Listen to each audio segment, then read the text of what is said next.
አሁን ጊዜው ለሞስኮ አልሆነም። ታይም ኢዝ ኖት ኦን ሞስኮ ሳይድ አለች አሜሪካ ያንን ያለችው ደግሞ በመንግስታቱ ድርጅት የጸጥታው ምክር ቤት ጉባኤ ላይ ነው።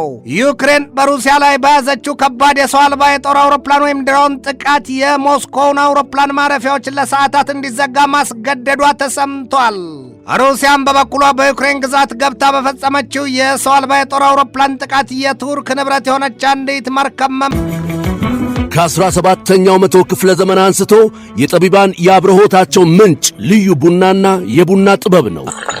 ታዲያ ይህን ቡና ለመቅመስ ጥበቡንም ለመማር ዝግጁ ኖት? አሃዱ ኮፊ አካዳሚ በአዲስ አበባ ትምህርትና ስልጠና ቁጥጥር ባለስልጣን ፈቃድ በማግኘት የረጅም ጊዜ ልምድ ባላቸው ባለሙያዎች በመታገዝ የተለያዩ የቡና አይነቶችን የመቅመስ ኮፊ ካፒንግ፣ የቡና ቆላት፣ ሮስቲንግ፣ ጣዕምን፣ ፍሬዎችን፣ ማዕዛንና አሲድነትን የመለየት ጥበብ በባሬስታና አግሮ ማርኬቲንግ ዘርፎች ስልጠና ለመስጠት ዝግጅቱን አጠናቋል። የቡና ጥራትን ለመጠበቅ የቡና አፍቃሪዎች የተለያዩ ጣዕሞችን ለማወቅ እንዲሁም አምራቾች ምርቶቻቸውን ለማሻሻል እንዲችሉ የሚረዳውን ይህንን ስልጠና በአሃዱ ኮፊ አካዳሚ በመሰልጠን ብቁ ባለሙያ ይሁኑ። የስልጠና ቦታው በቦሌ ጃፓን ኤምባሲ ናይል ሶርስ ሕንፃ 3ኛ ወለል ላይ። ለበለጠ መረጃ በስልክ ቁጥር በ0961 88 82 22 ይደውሉልን። አሃዱ ኮፊ አካዳሚ። በመሪዎቻቸው ደረጃ አሜሪካና ሩሲያ እንደዚህ ግልጥም ውጥትም ብሎ የሚነገር ጠላትነት እንደሌላቸው ይታያል። ነገር ግን አሜሪካ በትናንትናው የተባበሩት መንግስታት ድርጅት የጸጥታው ምክር ቤት ጉባኤ ላይ ሩሲያን ይህንን ብላታለች። አሁን ጊዜ ከድቶሻል፣ ጊዜ ሞስኮውን ከድቷታል፣ በአንጻሩ ጊዜው ለኪቭ በሌሊቱም ብርሃን ሆኖላታል ስትል አስታውቃለች። አሜሪካ ታይም ይሞቱብሻልና ይቅርብሽ ስትል በጽኑ አስጠንቅቃታለች። የአሜሪካው ፕሬዚደንት ዶናልድ ትራምፕን በዚያ የፈረንሳው ኢቨንትለስ ቤንስ ጉባኤያቸው ባለፈው ሳምንት ሩሲያ በዩክሬን ተሸንፋለች ማለታቸው አይዘነጋም። ዩክሬን በሩሲያ ላይ በየጊዜው በምታፈሳቸው የሰው አልባ የጦር አውሮፕላኖች ወይም ድሮን ሳበላ በየቀኑ የሚሞቱት ንጹሐን ሩሲያውያን ቁጥር ማሻቀቡም ይነገራል። በተባበሩት መንግስታት ድርጅት የአሜሪካው ምክትል አምባሳደር ዳን ኔግሪያ ባደረጉት ንግግር ሩሲያ በዩክሬን በገባችበት ጦርነት ያልተጠበቀና ከባድ ዋጋ እየከፈለች ነው ብለዋል። ሰውየው በንግግራቸው አሉ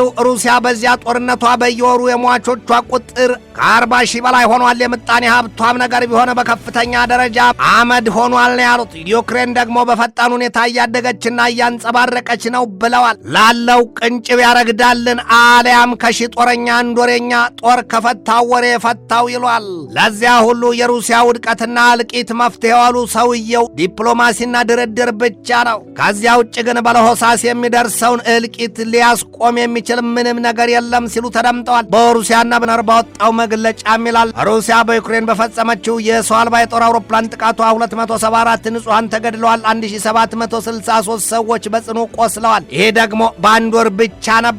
ዛሬ ደግሞ በየወሩ ሩሲያ በዩክሬን በገባችበት ጦርነት በየወሩ ከ40 ሺህ በላይ ሰዎች ይሞቱባታል ነው የተባለው። በተባበሩት መንግስታት ድርጅት ረዳት ዋና ጸሐፊው መሐመድ ካሊድ ኪያሪ በበኩላቸው ሩሲያ ሰኔ 17 በዩክሬን ግዛቶች ኪቭን፣ ካርኪቭን፣ ዶኔስክን፣ ድኒፕሮፔትሮቭስክን፣ ዛፖሪዚያን፣ የሱሚና የሚኮላይቭን ግዛቶች ክፉኛ መደብደቧን የገለጡት ሩሲያ በዩክሬን ላይ ሙሉ ጦርነት ካወጀችበት ከዚያ የካቲት 24 2022 ሐሙስ ቀን ጀምሮ በዩክሬን ዘልቃ 530 የባህል ቅርሶችን ማውደሟንም ነው የመንግስታቱ ድርጅት ያስታወቀው። ድርጅቱ ያክልናም በሁለቱ ሀገራት መካከል ግዙፉና ሙሉ ጦርነት ከተጀመረበት ጊዜ አንስቶ 16126 ንጹሃን ዜጎች ዩክሬናውያን ተገድለዋል።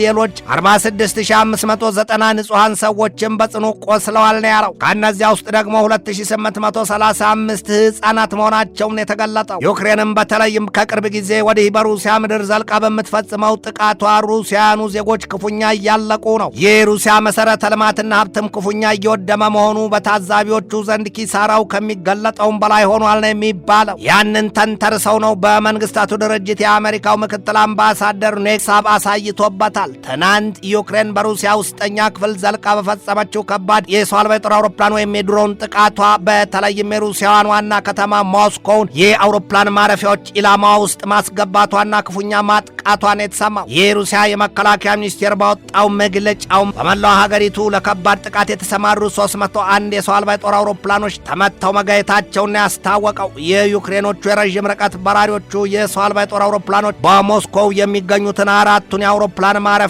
ስፍራዎች በረራ እንዲያቆሙ አስገድዷቸዋል ነው ያለው። በዩክሬን የሰው አልባ የጦር አውሮፕላኖች ከባድ ጥቃትና ስጋት የተዘጉት 4ቱ የሩሲያ አውሮፕላን ማረፊያዎችም ሸሬሜትቮ፣ ዴሞዴድቮ፣ ቡኑክቮና ዙኮቭስኪ ናቸው። የሞስኮ ከተማ ከንቲባ የግል ስልካቸው መጠለፉንና በሌሎች መልእክቶች የቴሌግራም ገጻቸው ክፉኛ ተጣቦ እንደነበረም የተገለጠው። አሁን ዩክሬን በጦርነቱ የአጥቂና የበላይነቱን የተቆጣጠረችው ስለመሆኑ ብዙዎች ይስማማሉ።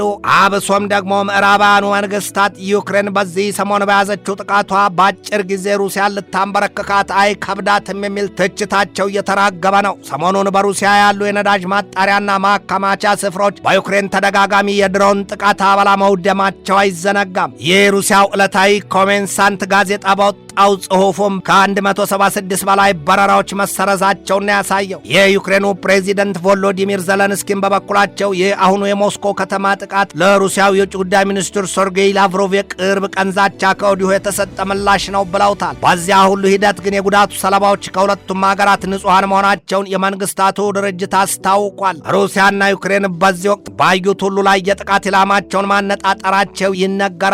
ትናንት በሩሲያ የሰው አልባ የጦር አውሮፕላን ጥቃት ቮዶላትስኪ በኩል ሲሆን ከ5ኛ ክፍል ጀምሮ ያሉ ሩሲያን ተማሪዎችና እድሜያቸውን በወጣትነት ያሉ ዜጎች በቀጣይ እስከ አውሮፓውያኑ 2030 ባሉት ዓመታት ሩሲያ ከኔቶና ከአውሮፓ ህብረት ጋር ለምታደርገው ጦርነት ይዘጋጁ ዘንድ ነው ጥሪ የቀረበው። በዚያም መሰረት ወንዶችም ሴቶችም ሩሲያን ጾታ ሳይለይ ከውጭ ለተቃጣው ጥቃትና ስጋት ራሳቸውን ያዘጋጁ ዘንድ ነው ምክትል የዱማ ምክር ቤት ኃላፊው ጥሪ ያቀረቡት። እንደርሳቸው ጥሪ ታዲያ ሩሲያውያኑ የሚዘጋጁት የአባት ሀገራቸውንና ወገኖቻቸውን ከየትኛውም ጥቃት ለመታደግና ለመከላከል ነው። ሩሲያ በሰሜን አትላንቲክ ጦር ቃል ኪዳን ድርጅት በኔቶ ላይ ጥቃት ለመፈጸም የ2030 ቀን ዋና ቀን አድርጋ የቆረጠችበት ጊዜው እንደሆነ ይነገራል። ሌላውና ሩሲያ ያወጣችው መግለጫ ደግሞ የእንግሊዙን ጠቅላይ ሚኒስትር ኬር ስታርመርን የተመለከተ ነው። እኒያ ሰው ጌታው ኬር ስታርመር ወይም ሰር ኬር ስታርመር ይሏቸዋል። ስልጣናቸውን ቢለቁ በሩሲያና በእንግሊዝ መካከል ያለው ግንኙነት ሊሻሻል ይችላል ነው ያሉት። የክሬምሊኑ አፈቀላጤ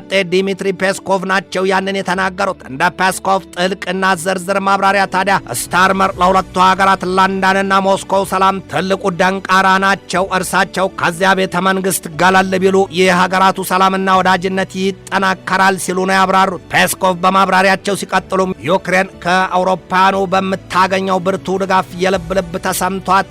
በቤላሩስ ላይም ጥቃት ለመክፈት ተዘጋጅታለች። እናም ያንን ተከትሎ የሩሲያው ፕሬዚደንት ቭላዲሚሮቪች ፑቲንና የቤላሩሱ ፕሬዚደንት አሌክሳንደር ሉካሼንኮ በቅርቡ ተገናኝተው ይዶልታሉ ሲሉ አስታውቀዋል። የአውሮፓውያኑ ስጋት የሩሲያና ቤላሩስ ትብብር መጠናከር የዩክሬን የተጠናከረ የሰው አልባ የጦር አውሮፕላን ወይም የድሮን ጥቃት በጦርነት የሚፈታና ወደ ዘላቂ ሰላምና እርቅ ያመራ ይሆን? የወጋ ቢረሳ የተወጋ አይረሳም ይሏል። ዓለም አሁንም ገና አበሳዋን የሚያስተነፍስላት የወሳኝ ምዕራፉ አልተገለጠላትም።